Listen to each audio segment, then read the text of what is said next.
What's up guys, BZK here, welcome back to Destiny. Today I'll be showing you guys my near perfect Warlock class. This includes a few of the builds I love to use, as well as some of my best weapons. If you guys like what you see here today, let me know by smashing the like button as it directly helps out the channel. So starting out with the Sunsinger, I love to use the Starfire protocol as it grants me an additional fusion grenade, and maxing out your intellect and discipline will maximize your effectiveness with this particular exotic.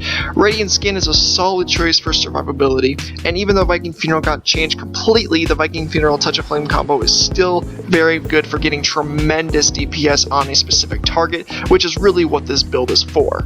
Moving on to some of my favorite primaries, I love the Red Death to help with survivability. It is so good at that, and the ornaments look absolutely awesome. The Outbreak Prime was kind of a bitch to get, I must say, but I'd say it's still probably worth it as far as the raid goes, but it's kind of hit or miss for me. The Bad Juju though is probably one of my all-time favorites for the Warlock at least. Not only is it great for PvE, but it's also really good in PvP, and I find myself getting my super back really fast, especially with max intellect. The first day of the Dawning DLC launching, I managed to get the Dragon's Bane ornament, and it looks absolutely sick, and I'm really hoping I get the Hoodoomer or whatever it's called ornament also, because I think I prefer that, but either way, they both look absolutely fucking awesome. Moving on to the Tilak Warlock exclusive exotic, I find myself using this gun primarily for the self-rest Sunsinger build, but really it can be used for all three classes as long as you know not to use your super right away. It also helps get your nades back really fast, and for the Warlock that's obviously a really good thing. Moving on to the Steel Medulla, the Raid Pulse Rifle is really good because it can deal extra bonus damage just like the Outbreak Prime. The Clever Dragon I like a lot because at least mine came with counterbalance. I think the vendor roll came with counterbalance, but mine also came with small bore brace frame and then snapshot as well, and then of course counterbalance is what makes this gun really good because it's literally just so accurate. I fucking love it for PvP. Next is the Not Like the Other Scout Rifle. I'll just go ahead and say that this is probably my best all-around PvE weapon that I have, and here are the reasons why. Most importantly, it dropped with triple tap, and with 17 shots in the mag, if I land all 17 headshots, I get a total of 25 total shots. To help land all those shots, I have perfect balance, and to promote headshots even more, I have Firefly for some extra crowd control. Altogether, as long as I'm accurate enough, it strives in PvE, whether I'm dealing damage to a specific boss or I'm trying to clear out ads. The next scout rifle that I have is the Distant Star, and I had to include this because it is just way too good. This is the vendor roll Lady FRD was selling at the most recent Iron Banner that we had, and it came with brace frame or hand laid stock, full auto or extended mag, and hidden hand or Firefly. Now the reason why people say this is god tier is that it has both amazing perks for both PvE and PvP, and in PvE you could use like hand laid stock, extended mag, and Firefly, and then for PvP you could something like hand laid stock, full auto, and hidden hand, and it makes it really easy to use and really easy to get headshots with the increased target acquisition and the increased stability. It's way too good. I'm genuinely surprised that they sold that roll. Now I have the Zalos simply just because I was doing strikes in the Nightfall, and it's really good with the Stormcaller. Finally, my makeshift Fatebringer. The reason why I call it that is because it happened to roll with Outlaw and Firefly, as the Fatebringer obviously has from year one. It's not quite as good due to the 3 less shots, but it will have to do until they bring back the Vaulted Glass and all the raid weapons that come with it. And as you can see, I haven't really used it, but I can't get rid of it because it's so iconic. The Fatebringer was so iconic, and really thinking back, I should probably start to use it until they re-release VOG, and I'll either just infuse it into the Fatebringer, or I'll just give it to another character. Probably just give it to another character, simply just because I can't get rid of this. Now that's all for my primaries. Let's move on to my secondaries. I love to use sniper rifles simply just because they deal so much damage, and like the Raid Sniper or the Event Horizon, it has a very high amount of impact, but snipers are a great source of high damage for a particular boss or PvP for sniping fools out of their super. Moving on to my Jabberwocky sidearm, this sidearm is so fun to use, and even though they got buffed, I don't see a lot of people using them, and they're actually very good in PvP. Mine rolled with crowd control, feeding frenzy, and high caliber rounds, and altogether it makes a pretty good build for both PvP and PvE as well. I still think sidearms are highly underrated, and I highly encourage you guys to give them a shot because they're really good. Finally, moving on to my heavies, the Tamarind rocket launcher is my go-to rocket launcher because it's was so versatile. It rolled with Battle Runner to help with my mobility, and it also rolled with Heavy Payload, Javelin, and also Field Scout. Then of course, no rocket launcher would be good without tracking. It's a must-have perk,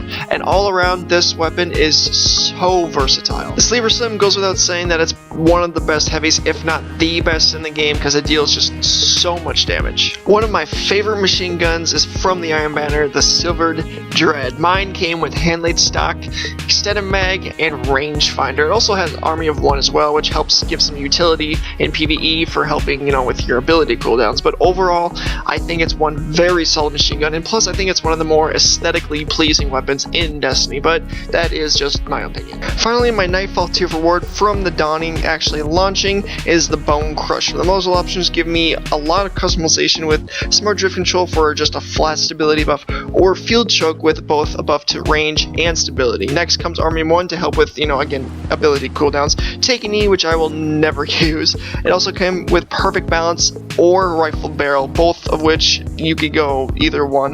And then finally Persistence for a more accurate shot. I absolutely love this thing. Now into a few builds I love to use. The first of which is with my favorite subclass in Destiny, the Voidwalker. This build involves arguably the best exotic for the Voidwalker, the Obsidian Mine, and works really well, of course, with max intellect. And I play into the strength of this subclass in using my nades. When my helmet is leveled up, I'll have my discipline at max, and that will allow me to get my nades back every 25 seconds. Without going too in depth, the must-have talents and passives are Lance for the Nova Bomb, Embrace the Void, Annihilate, and Soul Rip. An intellect strength build works really well with a Voidwalker using the exotic gauntlets, the Ophidian aspects, which give your energy drain 3 seconds instead of 2, and your weapons reload and handle faster. They pretty much just give all of your weapons a free quick draw, snapshot, and flood magwell perks. Aside from the weapon benefits, if you're using a max intellect strength build, you can make up for the lack of discipline with the increased energy drain buff. But what has to be one of my favorite builds involves the Felwinter's Memory artifact that grants an additional melee and grenade charge, a slight boost to armor recovery and agility, but at the cost of your super. The idea of the build is to be this tanky super soldier that cannot die. Literally the only way you can die is if you stop killing people or you stop moving around. The build requires the Ophidian aspects again and the Red Death exotic pulse rifle. The talents and passives I use are the pulse grenade, the super is irrelevant, but the melee talent I use is chain lightning or rising star, either one works, pulse wave, which is very crucial to have, and lastly arc web to chain lightning to nearby enemies with your grenades. You could go with perpetual charge to be more individualized and get your abilities back even faster, but I personally feel that you get more out of your grenades with arc web since it can help with ad control. Then the electric stack mine is irrelevant because we won't be using our super. I'll be making a more in-depth class video on this particular build in the future, but is by far one of my favorites to use. The Stormcaller isn't the only subclass that can benefit from Felwinter's Memory. The Sunsinger can be a very good support class, specifically for providing consistent orbs of light with the perk Sunburst. Getting a kill with Scorch automatically generates you an orb of light. You can stack this very well with the Brimstone talent that causes targets to explode, and with Sunburst, any enemy killed by the explosion also generates an extra orb of light. This is very effective against groups of tier 1 enemies like Dregs or Thrall that can chain explosions easier. As far as the other talents go, going with Touch of Flame is never a bad option. Give your nades more firepower, no pun intended. I've also found that the Angel of Light is not really that good at all because it just makes you a sitting target in the air. I personally don't like it, but you may find it useful for it. For the Voidwalker, there are a few things you can do. I always like to have Annihilate on to give a buff to all my nades to help with ads.